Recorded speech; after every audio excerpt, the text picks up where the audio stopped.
Picture this. It's July 1st, 1944. You're looking at the Mount Washington Hotel, rising out of the White Mountains of New Hampshire like some sort of massive mirage. Inside, it's packed. The corridors smell like cigarette smoke, strong coffee, and that very specific tension you only get when people know they are deciding something completely irreversible. We're talking 730 delegates from 44 different nations gathered in one place. And remember, some of these people literally had to travel through active war zones just to get there. So why take the risk? Well, they were there to completely redesign the financial plumbing of the entire global economy. And the craziest part? They're doing all of this while Allied troops are still actively fighting their way across Normandy, and the Pacific Campaign is just grinding forward. The war isn't even close to being over, yet these delegates are already busy designing the world that's going to come after it. In this explainer, we're going to dive deep into the fascinating, incredibly turbulent history of the United States dollar as the world's dominant currency. We're going to break down exactly how this massive system was engineered, how it catastrophically collapsed, and then how it was miraculously resurrected. Okay, so here's our roadmap for this explainer. We'll start with the Bretton Woods design, then look at how the system cracks. After that, we're hitting the Nixon shock, the rise of the petrodollar, the global savings glut, and finally, the future of hegemony. Let's get right into it. Section 1. The Bretton Woods design. To really grasp the dollar's dominance today, you've got to understand the sheer civilizational task these 44 nations were facing back in 1944. The old international monetary system had basically completely failed during the Great Depression. So, the ultimate goal at Bretton Woods was to build a brand new framework that would make the trade wars and the economic fragmentation of the 1930s structurally impossible going forward. And it basically all came down to a massive clash between two contrasting visions. On one side, you have the legendary British economist John Maynard Keynes. Keynes proposed this international clearing union built around a totally neutral supranational currency. He called it the bank war. The whole idea was to have a system where absolutely no single nation's currency would act as the anchor for the global economy. So that's Keynes. On the other side of the table, you've got Harry Dexter White, the chief international economist at the US Treasury. White wanted to anchor the entire new monetary system directly to the United States dollar, and then peg that dollar to gold at exactly $35 an ounce. So who won? Well, Keynes absolutely had the intellectual high ground. But America? America had the gold. 2/3 of the entire world's monetary reserves, to be exact. Let that sink in. America wasn't at the negotiating table asking for a favor. They were simply stating reality. Harry Dexter White's dollar-centric design was the unavoidable winner from day one. And just like that, the US dollar became the structural anchor of global finance. Section 2. The system cracks. Now, the system they hashed out in 1944 actually worked incredibly well for a while. It funded the massive American overseas spending of the Marshall Plan over in Europe, and it helped completely rebuild Japan. But injecting all of that post-war prosperity into the globe came with a hidden and, frankly, very dangerous cost. And that hidden cost was brilliantly identified by a Yale economist named Robert Triffin.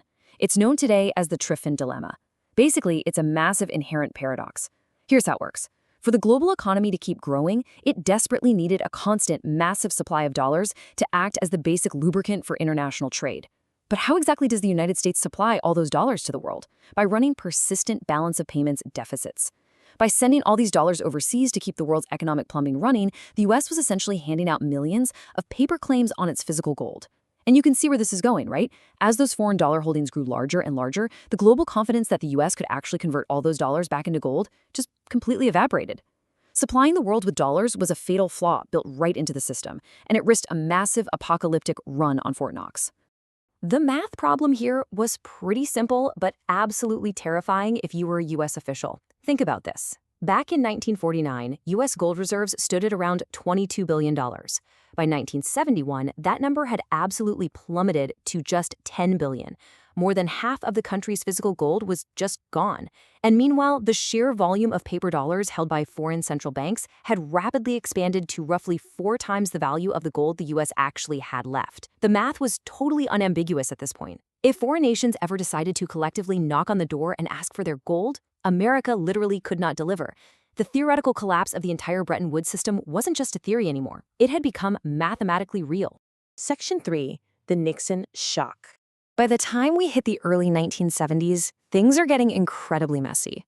Domestic inflation in the US is rapidly rising, the costs of the Vietnam War are escalating out of control, and to make matters worse, a newly recovered Europe and Japan are now actively outcompeting American manufacturing.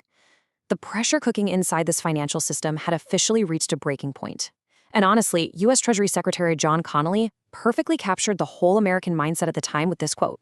When European nations started really complaining that America's domestic fiscal choices were basically exporting inflation straight to their shores, Connally just bluntly told them, the dollar is our currency, but it's your problem.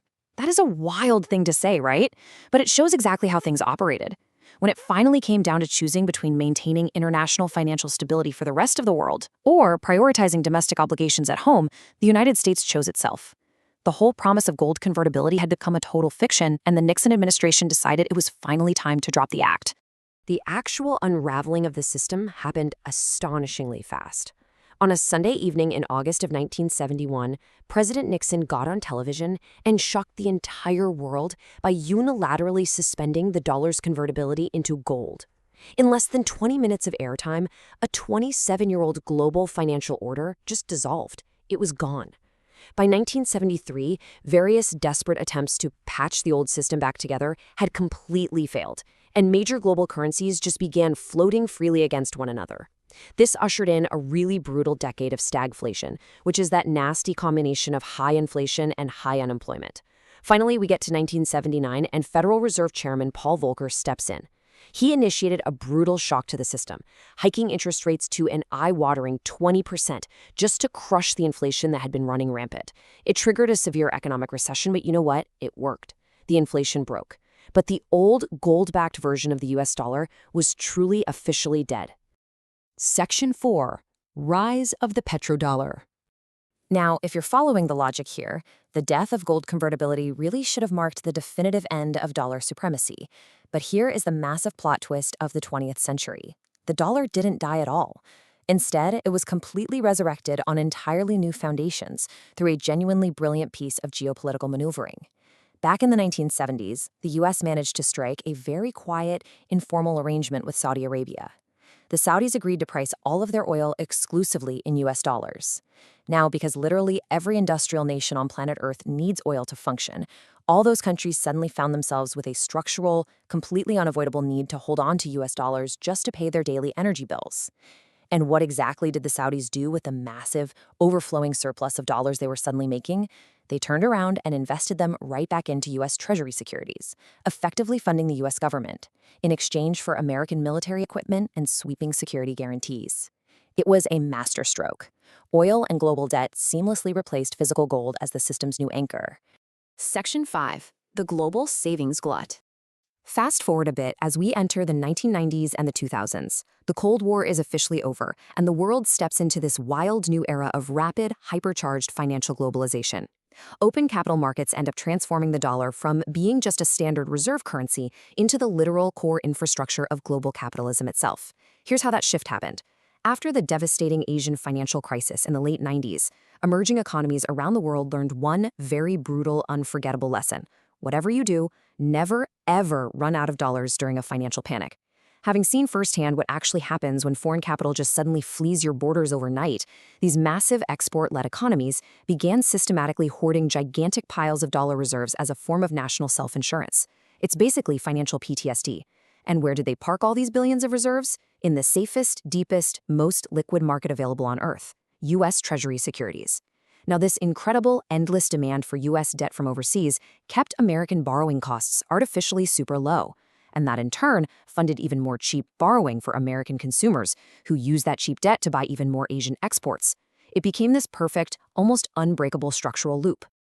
To really understand the sheer magnitude of what we're talking about, look at the staggering scale of this reserve accumulation, specifically when we look at China. Back in 1990, China's foreign exchange reserves were basically zero, nothing. Just a couple decades later, by 2009, they had stockpiled $2 trillion. And then by 2014, they hit a peak of nearly $4 trillion. This is exactly what former Fed Chair Ben Bernanke famously referred to as the global savings glut in action. It is a massive structural codependency between Asian exporters and American debt. In a very real sense, the rest of the world is actively subsidizing American consumption simply by hoarding American dollars. Section 6. The future of hegemony. Now, this massive codependent system definitely faced its absolute greatest test during the 2008 global financial crisis. When the underlying plumbing of global finance completely froze up, it wasn't a global coalition that saved it. It was the U.S. Federal Reserve. They stepped in and acted as the entire world's emergency central bank, extending hundreds of billions of dollars in swap lines to foreign central banks just to stabilize the collapsing system. And the crazy thing is, despite the 2008 crash literally originating inside the U.S. housing market, and despite constant ongoing global complaints about America's quote-unquote exorbitant privilege, the dollar survives. In fact, it thrives. Today, the U.S. dollar still accounts for over 60% of all global foreign exchange reserves. Think about the Chinese renminbi for a second. Despite China's massive, undeniable economic gravity on the world stage, their currency sits at roughly 3% of global reserves. Why the massive gap? Because of the absolute unparalleled depth and liquidity of American capital markets, the deep-seated trust in the U.S. legal infrastructure, and the sheer unstoppable power of network effects. It is incredibly, almost impossibly hard to just switch off a system when the entire world's financial plumbing is already built directly on top of it. So when you look back at all of this, you have to ask, exactly why has this 80-year dominance managed to endure through so much chaos? Well, economic historians generally point to three interconnected theories to explain it. First up is the strategic design theory. This is the argument that dollar hegemony was a highly deliberate, long-term project of American financial empire, meticulously planned back at Bretton Woods, and then brilliantly reinforced later by the petrodollar maneuver. Then you have the second theory, systemic drift. This framework argues that there's no grand conspiracy. The switching costs are simply way too high to change a global system that we're all already deeply habituated to using every single day. And finally, there's the war economics theory. This is the view that the dollar's massive rise was just a completely natural, unavoidable consequence of post-World War II reality. At the time, the U.S. was literally the only intact major industrial economy left standing on the planet, so naturally its currency took over. Now, objectively speaking, the actual truth of why the dollar rules the world is likely a really fascinating, incredibly messy combination of all three of these dynamics working together. As we wrap up this explainer, I want to leave you with a final, slightly provocative thought to chew on. When you zoom out and look at the incredibly fragile yet stunningly enduring architecture of global money that we've just explored today, you really have to ask yourself, was this current dollar hegemony a deliberately planned architecture of global power from the very beginning? Or is it all just the massive, completely unintended consequence of policymakers desperately trying to stabilize a collapsing world over and over again? The history of international money is essentially a history of very slow but seismic transitions. The dollar's era has been incredibly long and dominant for sure, but history clearly tells us there are absolutely no permanent hegemonies. What comes next for the global economy is a massive question, and it's one that we are all going to live to see answered. Keep learning, keep asking the hard questions, and thank you so much for joining me for this explainer.